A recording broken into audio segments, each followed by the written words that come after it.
We're going to look at using conversion factors. Units are going to be important in measurements. All measurements should have some sort of units, but oftentimes the units that we've got are not the units that we want.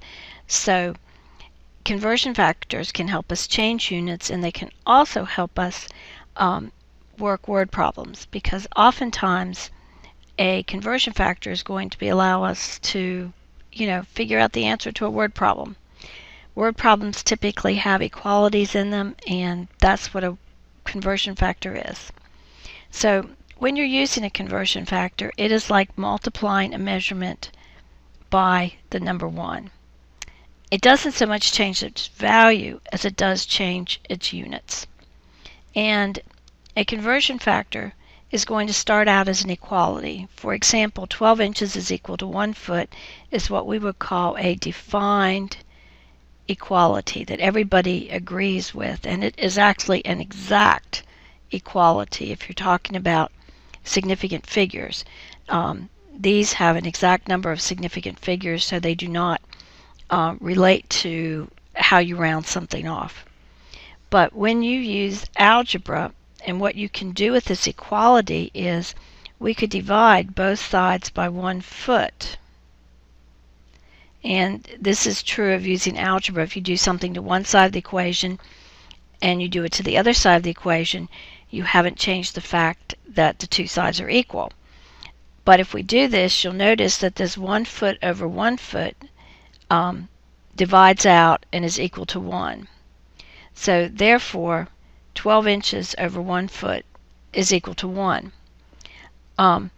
And we could sort of reverse this process by dividing both sides by 12 inches, and then this side would divide out to be equal to 1, and we have 1 is equal to 1 foot over 12 inches.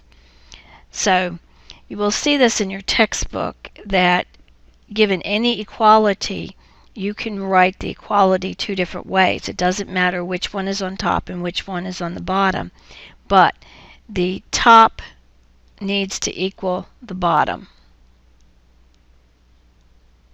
as you see in this. So if you were to write 12 feet over 1 inch, you've got all the numbers, you've got all the units there, but obviously 12 feet is not equal to 1 inch. So remember that you have to have the correct number with the correct unit.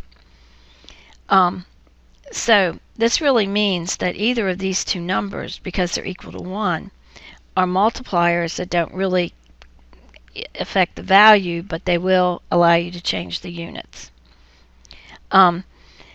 Many conversion factors are defined conversion factors, but there definitely are some that are very specific to the particular problem that you're working with. And one of those is certainly the price of gasoline, because today if I go into the gas station, I can buy a gallon of gasoline for about $3.49.9. A few weeks ago, I could have done that for about $3.29. And who knows what it's going to be next week or next year. So these are conversion factors that we would call situational.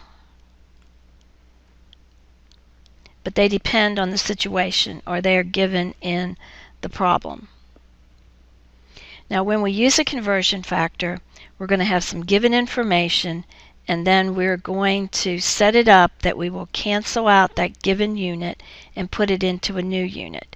So we're going to start here with a few conversion factors that are one-step conversion factors. And I'm going to do the first two and let you finish the second two.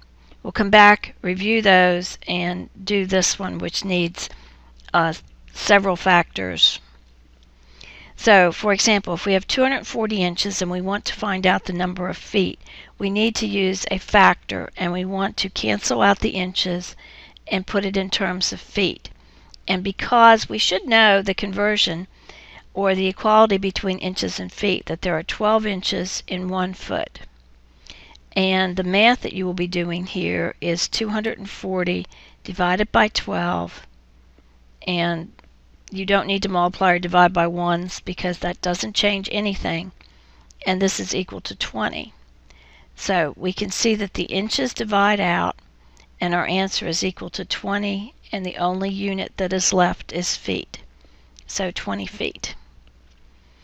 And on the other hand, if we had 5 feet and we wanted to know how many inches that was, we would need to be canceling out the feet and look at the inches. And again, notice that this is what I want when I'm done. And now we know that there are 12 inches in 1 foot. And the math that we will do here is 5 times 12, which will be equal to 60.